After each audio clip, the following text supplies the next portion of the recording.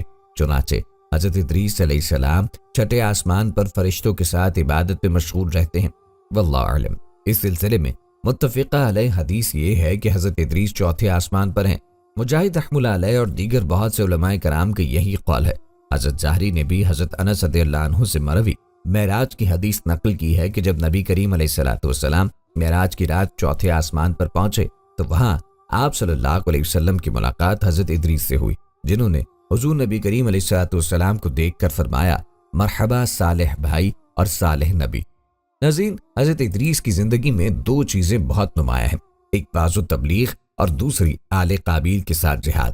چونکہ انہیں واضح تبلیغ میں ملکہ حاصل تھا، ان کی پہلی کوشش یہی رہی کہ واضح نصیحت سے آل قابیل راہ راست پہ آئے اور دنیا برائیوں سے پاک ہو کر ایک اللہ کی عبادت کرنے لگے، لیکن شیطان نے ان لوگوں کو پوری طرح اپنی گرفت میں لے لیا تھا۔ جب آپ علیہ السلام نے ان سے اللہ سے وحدانیت کی بات کرتے، ایک اللہ کی نصیحت کی عبادت کرتے، برائیوں کو چھوڑنے کی تلقین کرتے تو یہ باتیں ان لوگوں کو بڑی ناگوار گزرتی اور آگ بگولا ہو کر انہیں اذیتیں دیتے، تمسخر اڑاتے، پتھر مارتے۔ دراصل ایک طویل عرصے تک شیطان کے زیر اثر رہ کر یہ لوگ شرک و کفر اور برائیوں کی دلدل میں گردن تک دھس چکے تھے۔ دنیا واضح طور پر دو گروہوں میں تقسیم ہو چکی تھی، ایک شیطان کے پیروکار اور دوسرے اللہ رب کائنات کے ماننے والے۔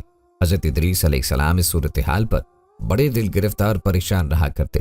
آپ علیہ السلام نے لاکھ کوشش کی کہ کسی طرح تبلیغ کے ذریعے ان لوگوں کو راہ راست پہ لایا جا سکے، لیکن جب کوئی صورت نظر نہ آئی تو انہوں نے اللہ تعالیٰ کے حکم سے ان لوگوں کے خلاف جہاد کا فیصلہ کیا۔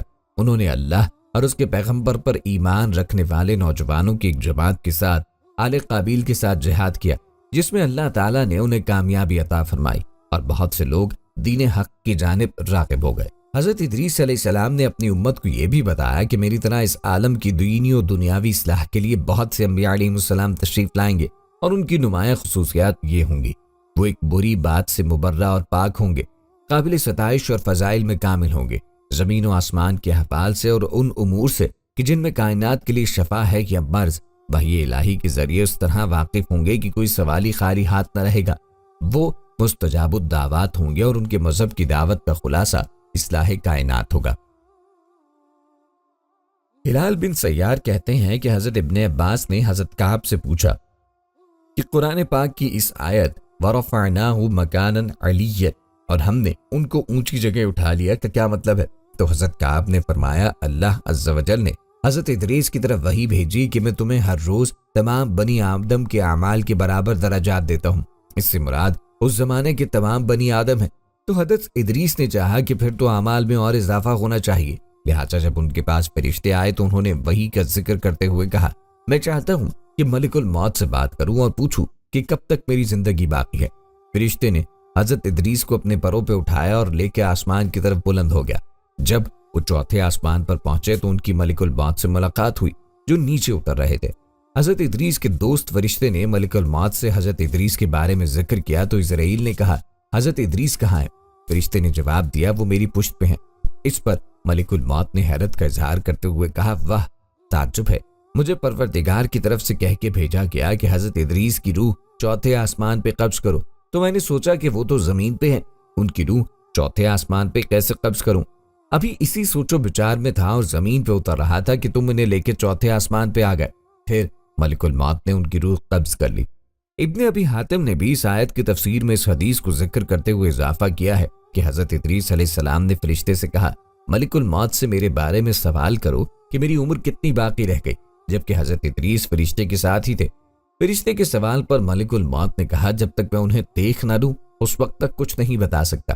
پھر ملک الموت نے حضرت ادریس کو دیکھ لیا تو فرشتے سے کہا کہ آپ مجھ سے ایسے شخص کے بارے میں سوال کر رہے ہیں جس کی زندگی پلک جھپکنے سے زیادہ نہیں رہی۔ پھر فرشتے نے پر کے نیچے حضرت ادریس کو دیکھا تو ان کی وفات ہو چکی تھی۔ ناظرین، حضرت ادریس نے جو قواعد و ضوابط اور قوانین وضع کیے وہ اس زمانے کے تمام طبقہ ہائے فکر کے لیے قبول تھے۔ قریش پہ موجود آبادی کو انتظام و انصرام کی غرض سے 4 حصوں میں تقسیم کر کے ہر حصے کے لیے ایک حاکم مقرر فرمایا اور اس جغرافیائی تقسیم کی بنیاد پر قوانین وضع کیے۔ حضرت ادریس نے جو شریعت پیش کی اس کا خلاصہ ہے پرستش کے لائق ہستی وہی ہے جس نے آسمان و زمین کو پیدا کیا ہے۔ نیک اعمال سکون آشنا زندگی سے ہم کنار کرتے ہیں۔ مادی دنیا اور اس سے تعلق رکھنے والی ہر شے عارضی اور فنا ہونے والی ہے۔ عدل و انصاف اور قانون کی پاسداری سے معاشرے سے منفی طرزیں ختم ہو جاتی ہیں۔ شرعی احکام پہ غور و فکر کے ساتھ عمل درآمد سے بہترین نتائج مرتب ہوتے ہیں۔ حرام سے دل زنگ آلود ہو جاتے ہیں، اس سے اجتناب کرنا چاہیے۔ طہارت و پاکیزگی کا اہتمام ایمان کا حصہ ہے۔ ایام بیض ہر قمری ماہ کی 13، 14 اور 15 تاریخ کے روزے رکھنا اور زکوٰۃ دینا باطنی پاکیزگی اور مال و دولت کی محبت سے نجات کے لیے بہترین عمل۔ حضرت ادریس علیہ السلام نے اپنی امت کے لیے سال میں چند دن عید کے لیے مقرر فرمائے اور مخصوص اوقات میں نظر و قربانی دینا فرض قرار دیا۔ شہروں میں سڑکوں کا جال بچھایا، کاروبار کے لیے مارکیٹیں بنوائیں، کھیل کود کے میدان بنوائے، مکانات اور دوسری عمارتوں کو نقشے کے مطابق بنانے کی پلاننگ کی۔ حضرت ادریس نے علم و عمل کے اعتبار سے نوع انسانی کو 3 طبقات میں تقسیم کیا: علماء، بادشاہ، راغب۔ حسب ترتیب ان کے مراتب مقرر فرمائے۔ علماء کو پہلا اور بلند درجہ دیا گیا اس لیے کہ وہ اللہ کے سامنے اپنے نفس کے علاوہ بادشاہ اور رعایا کے معاملات پہ بھی جواب دہ ہے۔ بادشاہ کو دوسرے درجے پہ رکھا گیا کہ وہ اپنے نفس اور امور مملکت کا جواب دے۔ رعایا چونکہ صرف اپنے نفس کے لیے جواب دہ ہے اس لیے وہ تیسرے طبقے میں شامل کی گئی، لیکن یہ طبقات نسل و خاندانی امتیازات کے لحاظ سے نہ تھے۔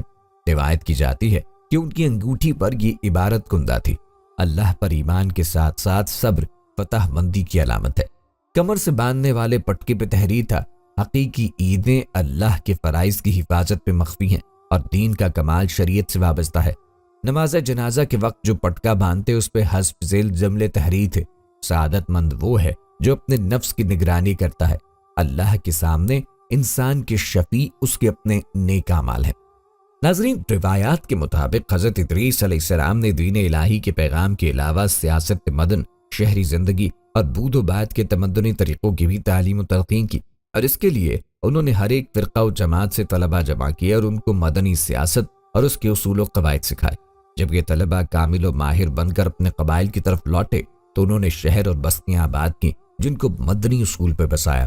ان شہروں کی تعداد کم و بیش 2 صد کے قریب تھی، جن میں سب سے چھوٹا شہر زوہا تھا۔ حضرت ادریس علیہ السلام نے ان طلبہ کو دوسرے علوم کی بھی تعمیل دی جس میں علم حکمت اور علم نجوم جیسے علوم بھی شامل ہیں۔ حضرت ادریس علیہ السلام پہلی ہستی ہے جنہوں نے علم حکمت و نجوم کی ابتدا کی، اس لیے کہ اللہ نے ان کو آسمان اور ان کی ترتیب، کواکب اور ان کے جمع و تفریق کے نقاط اور ان کے باہمی کشش کے رموز و اسرار کی تعلیم دی اور ان کو علم عدد و حساب کا عالم بنایا۔ اور اگر اس پیغمبر خدا کے ذریعے ان علوم کا علم نہ ہوتا تو انسانی فطرت کی وہاں تک رسائی مشکل تھی۔ انہوں نے مختلف گروہوں اور امتوں کے لیے ان کے مناسب حال قوانین و قواعد مقرر فرمائے۔ حضرت ادریس کی بیان کردہ حکمت اور ان کے علوم کو سامنے رکھ کے تفکر کیا جائے، یہ حقیقت آشکار ہو جاتی ہے کہ اللہ کی تفویض کردہ امانت یعنی خلافت و نیابت سے متعلق علوم اور ان علوم کے ذریعے کائنات میں تصرف کر کے موجودات کو تسخیر کا اختیار صرف انسان کو حاصل ہے۔ اللہ نے بحیثیت خالق اپنے بندوں کو ایسا علم عطا کیا کہ ان کے اندر تخلیقی صلاحیتیں بیدار ہو گئی۔ آدم ذات ان صلاحیتوں کے استعمال سے اللہ کی مخلوق کو فائدہ بھی پہنچا سکتا ہے اور اپنی تخلیقی صلاحیتوں سے مخلوق پہ عرصہ حیات تنگ بھی کر دیتا ہے۔ صلاحیتوں کے استعمال سے سامنے آنے والی تخلیق طرز فکر کی عکاسی کرتی ہے۔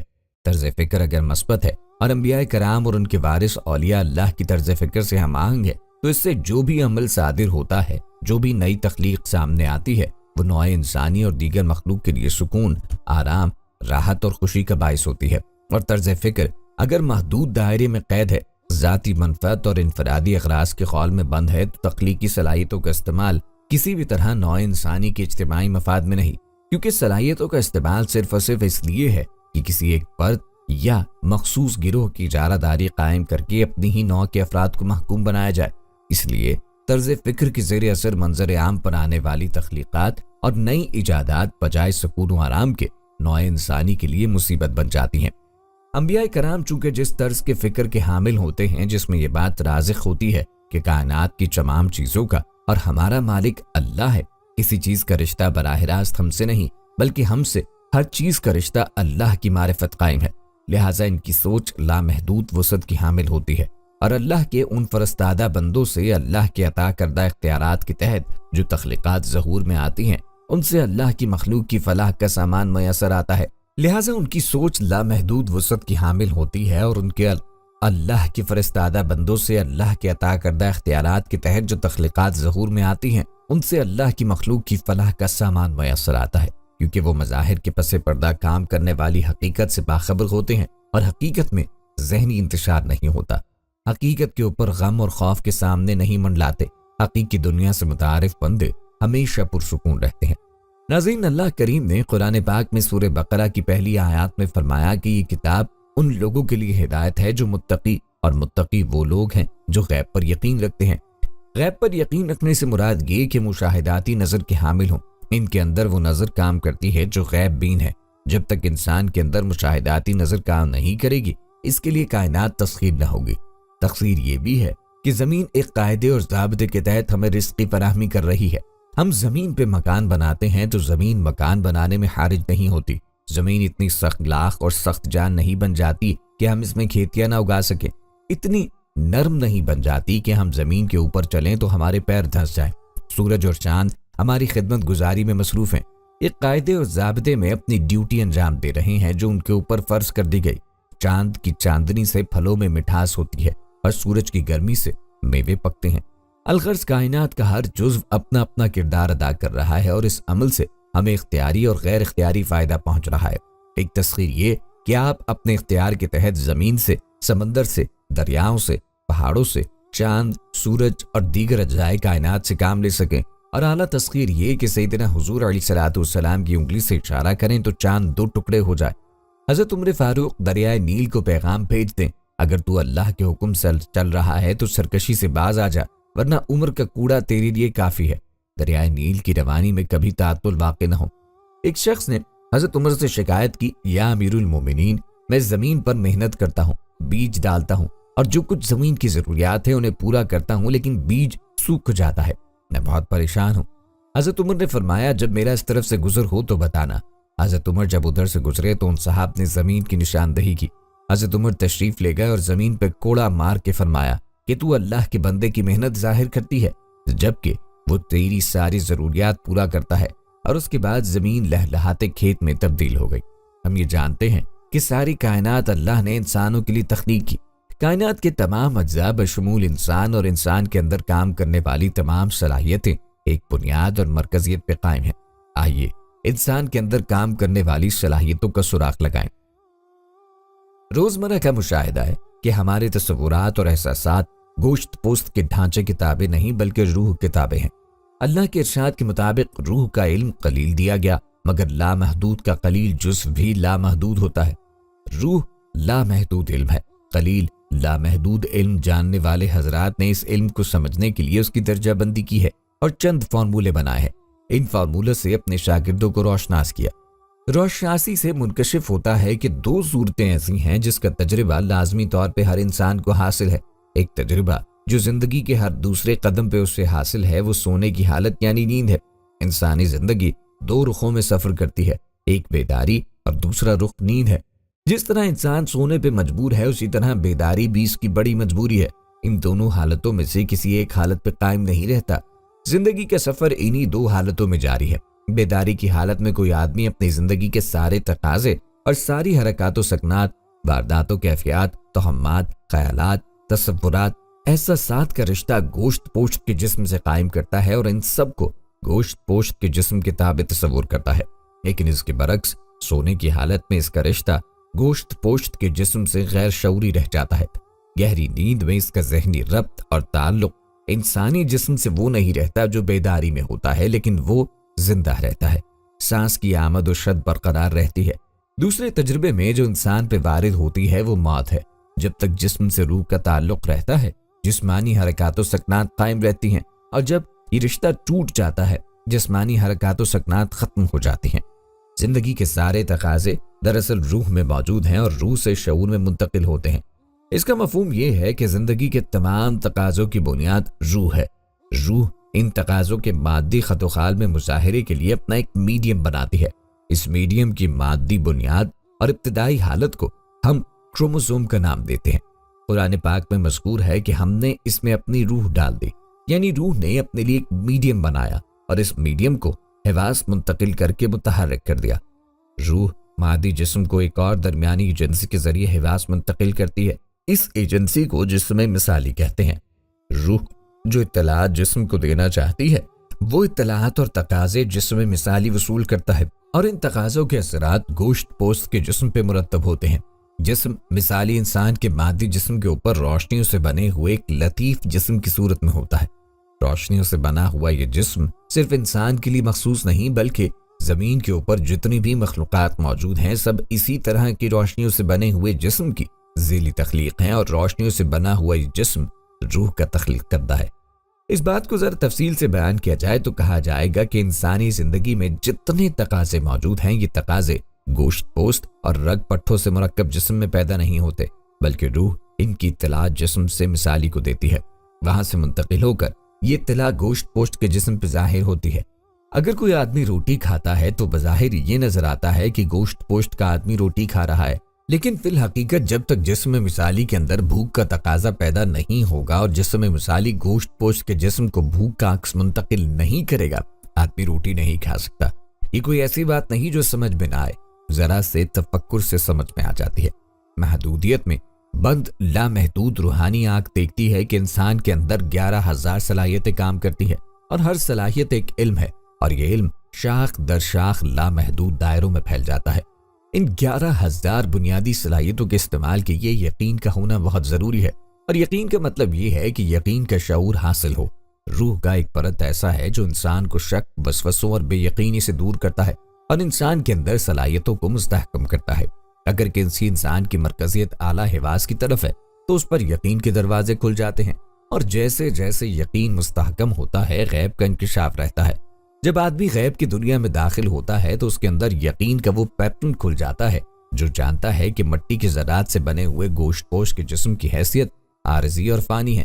اس پر یہ حقیقت آشکار ہوتی ہے کہ مرنے والے آدمی کے جسم کے اوپر جو روشنیوں کا جسم ہے اس نے عارضی اور فنا ہو جانے والے مادی جسم سے رشتہ منقطع کیا ہے، یعنی مرنے سے مراد ہے کہ مٹی کے ذرات سے بنے ہوئے گوشت پوست کے آدمی کے اوپر موجود روشنیوں کا وہ جسم جو کہ روح اور مادی جسم کے درمیان رابطے کا کام دیتا ہے، اس عالم آب و گل سے رشتہ منقطع کر کے عالم رنگ و نور میں منتقل ہو گیا۔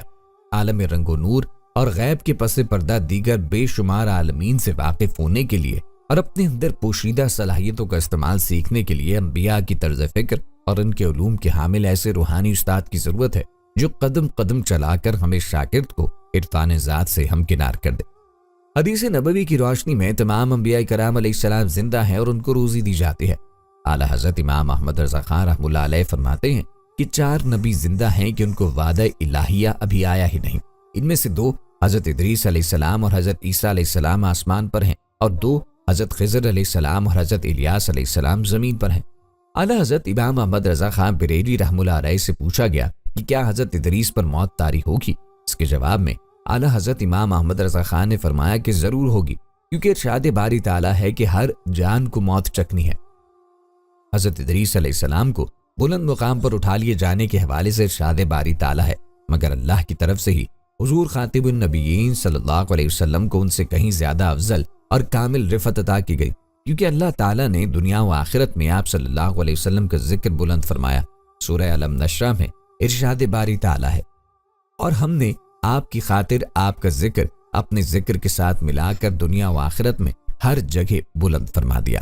اسی طرح کوئی خطیب اور کوئی بھی نمازی ایسا نہیں جو یہ ندا نہ دیتا ہو، اشہد اللہ الہ الا اللہ و اشہد ان محمد رسول اللہ۔ یوں اللہ نے زمین کے مشرق و مغرب میں حضور نبی کریم علیہ السلام کے نام مبارک کو اپنے نام کے ساتھ ملایا اور انہیں اپنے بعد سب سے بلند رتبہ عطا کیا۔ ناظرین، حضرت نوح علیہ السلام کا اسم گرامی بے شک عبد الغفار ہے، اور آپ حضرت ادریس علیہ السلام کے پڑ پوتے تھے۔ آپ کا لقب نوح اس لیے ہوا کہ آپ کثرت سے گریہ وزاری کرتے۔ 40 سے 50 سال کی عمر میں آپ نبوت سے سرفراز فرمائے گئے، اور 950 سال آپ اپنی قوم کو دعوت فرماتے رہے، اور طوفان کے بعد 60 برس دنیا میں رہے، تو آپ کی عمر 1050 سال کی ہوئی۔ ایک قول کے مطابق حضرت نوح علیہ السلام کے زمانے تک لوگ ایک دین پہ قائم رہے، پھر ان میں اختلاف واقع ہوا تو حضرت نوح علیہ السلام ان کی طرف مبعوث فرمائے گئے۔ دوسرا قول یہ کہ حضرت نوح علیہ السلام کی کشتی سے اترنے کے وقت سب لوگ ایک دین پر تھے۔ جب اللہ پاک نے حضرت نوح علیہ السلام کو ان کی قوم کی طرف بھیجا تو انہوں نے اپنی قوم سے فرمایا، اے میری قوم، میں تمہیں اللہ کے حکم کی مخالفت کرنے اور اس کے علاوہ کسی اور کی عبادت کرنے پر اللہ کے عذاب کا صریح ڈر سنانے والا ہوں۔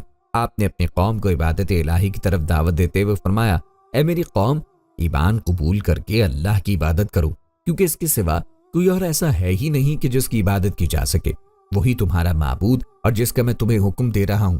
اس میں اگر تم میری نصیحت قبول نہ کرو گے اور راہ راست پر نہ ہوگے تو مجھے تم پر بڑے دن یعنی روز قیامت یا روز طوفان کے عذاب کا خوف ہے۔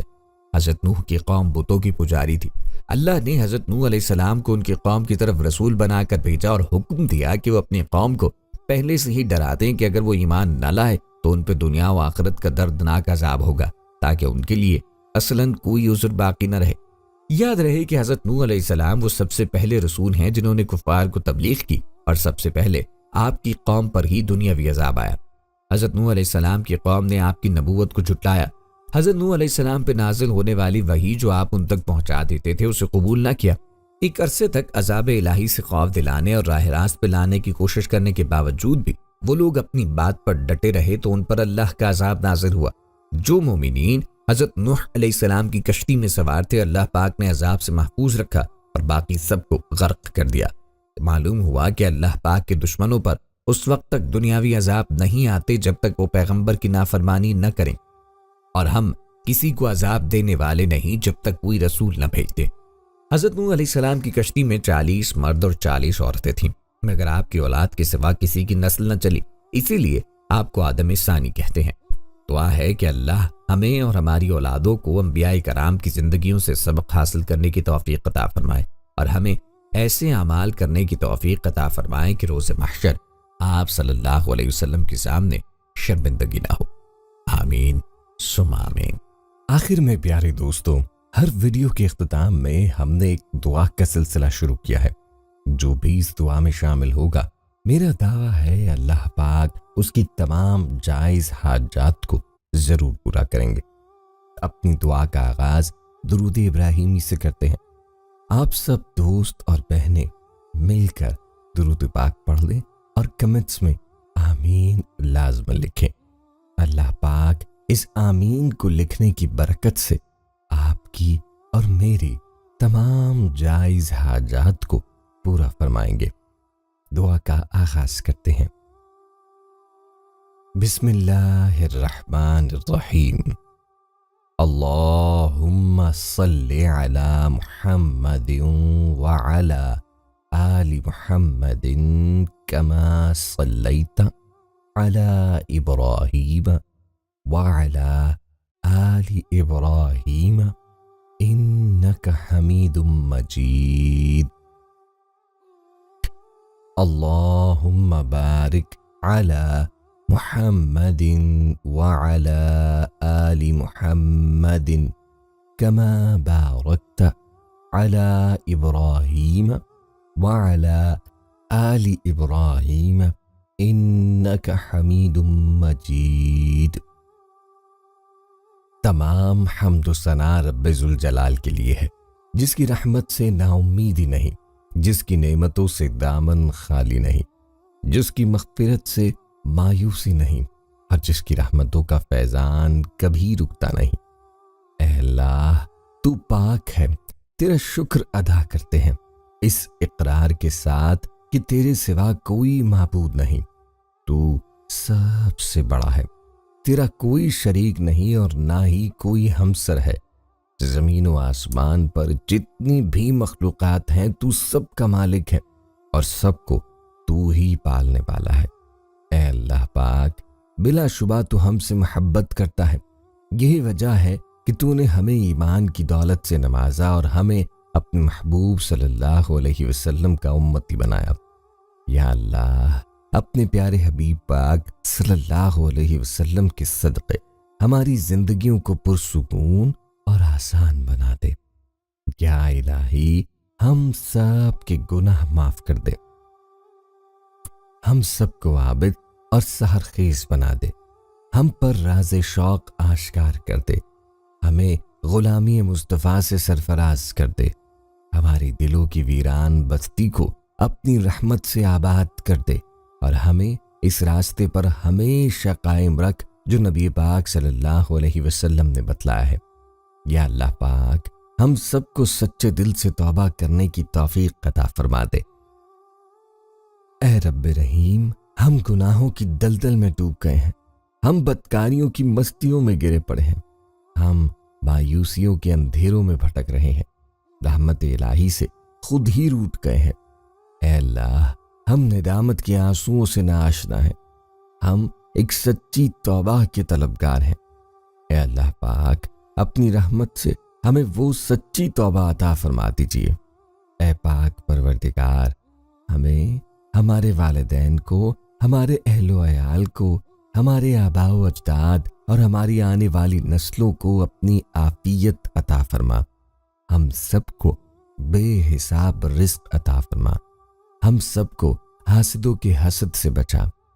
دونوں جہانوں کے مالک، جب ہم تھک جائیں تو ہمیں آرام پہنچانا، جب مشکلیں بڑھ جائیں تو آسانی بن جانا، جب ہم کمزور پڑ جائیں تو ہماری طاقت بن جانا، جب ہم دکھ اور تکلیف میں ہوں تو ہمارا مرہم بن جانا، جب ہم مایوس ہو جائیں تو ہمارا بھروسہ اور یقین بن جانا، جب ہم بھوک سے نڈال ہوں تو تیری یاد ہی ہماری غذا بنے، جب ہر طرف بے چینیاں بھر جائیں تو اے پاک پروردگار ہمارا سکون بچ جانا، جب ہمارے اندر مایوسی کا اندھیرا بھرنے لگے تو امید کی روشنی بن جانا، جب ہر چیز ہمارے لیے ناممکن ہو جائے تو ہر چیز کو اپنے خاص فضل اور کرم سے ممکن بنا دینا۔ اے ارض و سما کے مالک، تو غفور ہے، تو رحیم ہے، ہم سب کی توبہ قبول کرنا، ہمارے گناہوں صغیرہ و کبیرہ کو دھو دے، ہمارے دلوں کو ہدایت دے، ہماری زبان کو درستگی اور نرمی عطا فرما، ہم سب کو گناہوں سے بچا اور ہمیں نیک اعمال کرنے کی توفیق عطا فرما۔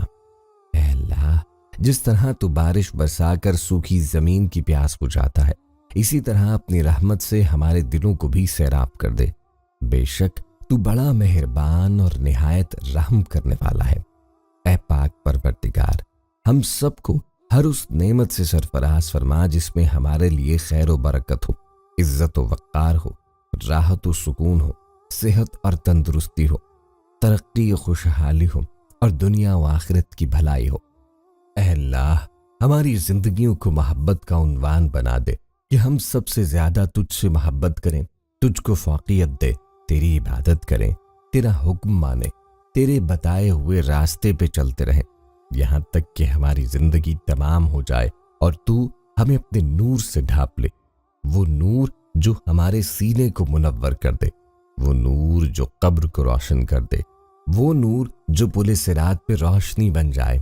اے ہمارے رب، ہم کو بھی ان خوش نصیبوں میں شامل فرما جن کی توبہ تو قبول کرتا ہے، جن کے گناہوں کو تو اپنے فضل و کرم اور رحمت سے نیکیوں میں تبدیل کرتا ہے۔ یا اللہ، ہمارے پاس کوئی عمل نہیں ہے، صرف تیری رحمت کا آسرا ہے۔ یا پروردگار، ہمیں اپنی رحمت پہ ڈھانپ لے۔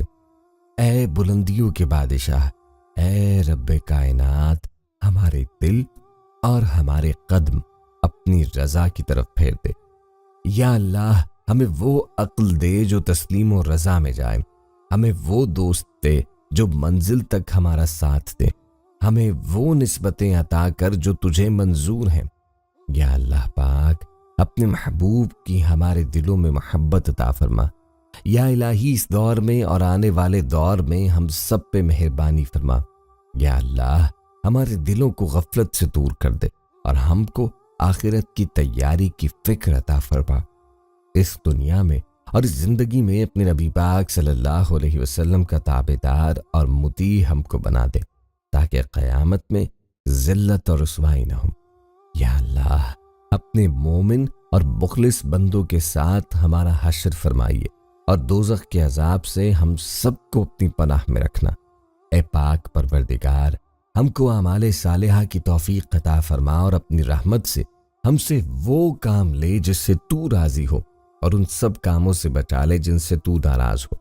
یا اللہ، شیطان کی گمراہیوں سے ہم سب کو کامل طور پر محفوظ رکھ۔ اے رب کریم، ہمارے ہاتھ تیرے سامنے پھیلے ہیں، ان کو اپنی شان کے مطابق خیر و برکت اور دنیا و آخرت کی ہر طرح کی بھلائی اور کامیابی سے بھر دے۔ اے اللہ ہمیں ہر وہ چیز عطا فرما جس کی ہمیں ضرورت ہے۔ اللہ پاک ہمیں اپنے سوا کسی کا محتاج نہ فرمانا۔ اے بہت بڑی شان والے، ہمیں باعزت اور بہترین صحت کے ساتھ عمر طویل عطا فرمانا اور ہمیشہ اپنے حفظ و امان میں رکھنا۔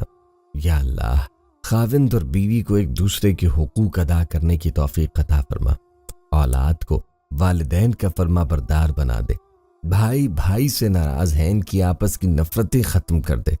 اے مالک جو بچے بگڑے ہوئے ہیں ان کو راہ راست پر چلنے کی توفیق عطا فرما۔ اے اللہ ہم نے جن کے حقوق دینے ہیں یا ہم نے جن کی غیبت یا چغلی کی ہے انہیں اپنی بارگاہ میں سے اتنا دے اور ایسی جزا و ثواب سے نواز دے کہ روز قیامت انہیں ہم سے بدلہ لینے کی طرف توجہ ہی نہ ہو۔ اے پاک پروردگار ہمارے والدین کو سلامت رکھ، صحت اور تندرستی کے ساتھ، تمام زوجین میں محبت بنائے رکھ اور جہاں ناراضگی ہے اسے دور کر دے۔ یا الہی جو بے اولاد ہیں، اولاد کی نعمت کے لیے تڑپتے ہیں، انہیں نیک اور صالح اولاد عطا فرما دے۔ جن کی شادیاں نہیں ہوئی، جو بیٹے اور بیٹیاں رشتوں کی آس لگائے بیٹھے ہیں، اپنے غیب کے خزانوں سے ایسے وسیلے اور راستے بنا کہ ان سب کو نیک شریک حیات ملے۔ یا اللہ جو مسلمان پریشان حال ہیں، مصیبت میں ہیں، اپنی لامحدود رحمت و مہربانی سے ان کی تمام پریشانی، مشکل، مصیبت اور تنگی کو دور فرما دے۔ اے ارض و سما کے مالک ہماری ٹوٹی پھوٹی دعاؤں کو نہ دیکھ، ہمارا تجھ پہ جو یقین کامل ہے اس کو دیکھ اور آج ہماری تمام دعاؤں کو، حاجات کو پورا کر دے۔ ہمیں ایسی معافی دے دے جس کے بعد گناہ سے نفرت ہو جائے، ہمیں ایسی ہدایت عطا فرما جس کے بعد گمراہی نہ ہو، ہمیں ایسی کامیابی عطا فرما جس کے بعد ناکامی نہ ہو، ہمیں ایسی عزت دے جس کے بعد کوئی ذلت نہ ہو، ہمیں ایسی خوشیاں عطا فرما جس کے بعد تکبر نہ ہو، ہمیں ایسی رضا دے جس کے بعد تیری ناراضگی نہ ہو، ایسی رحمت عطا فرما جس کے بعد عذاب نہ ہو، ایسی اولاد سے نواز دے جو نیک اور باعث عزت ہو، ایسا رزق عطا فرما جو حلال اور بابرکت ہو، اور ایسی موت عطا فرما جو باعث مغفرت ہو۔ اے اللہ ہماری مغفرت فرما دے، ہمارے ماں باپ کی مغفرت فرما دے۔ اے اللہ جنہوں نے ہمیں بڑی محنتوں سے پالا پوسا، ہمارے لیے تکالیف اٹھائیں، خود بھوکے رہ کر ہمیں کھلایا، تکلیف میں رہ کر ہمیں آرام پہنچانے کی کوشش کی۔ اے اللہ ہماری روزی کے حصول کے لیے جد و جہد اور کوشش کرتے رہے۔ اے اللہ ہماری تربیت کے لیے جو کچھ ان سے ہو سکا اے اللہ انہوں نے کیا۔ اے اللہ ہماری جانب سے ہمارے والدین کو جزائے خیر عطا فرما۔ اے اللہ جن اساتذہ کے ذریعے سے تیرا کلام پاک ہم تک پہنچا، اے اللہ تیری دین کا علم ہم تک پہنچا ہے، اے اللہ ان تمام لوگوں کی قبور کو نور سے بھر دے۔ اے اللہ ان کی مغفرت فرما، ان کے درجات کو بلند فرما۔ اے اللہ عذاب قبر سے ان کی حفاظت فرما۔ اے اللہ اپنے محبوب اور مقبول بندوں میں شامل فرما۔ اے اللہ ہماری طرف سے انہیں بہترین جزا عطا فرما، ان کی نیکیوں کو قبول فرما، ان کی خطاؤں سے درگزر فرما، ان کی سیئات کو حسنات سے مبدل فرما۔ اے اللہ تجھے تیرے نبی کا واسطہ جنہوں نے ہمارے لیے بڑی قربانیاں دی، ہمارے لیے بہت تڑپے، ہمارے لیے تجھ سے بہت کچھ مانگا۔ اے اللہ قیامت تک آنے والی انسانیت کو قرآن کی دولت عطا کر علم کی دولت سے سرفراز فرمایا، ساری انسانیت کی صحیح رہبری کے لیے ساری زندگی کے اصول اور نظام کو ترتیب دیا۔ اے اللہ اپنے محبوب کی قربانیوں کو قبول فرما اور اپنی امت کی طرف سے اے اللہ اپنے بندوں کی طرف سے اپنے نبی کو بہترین جزائے خیر عطا فرما۔ آمین یا رب العالمین۔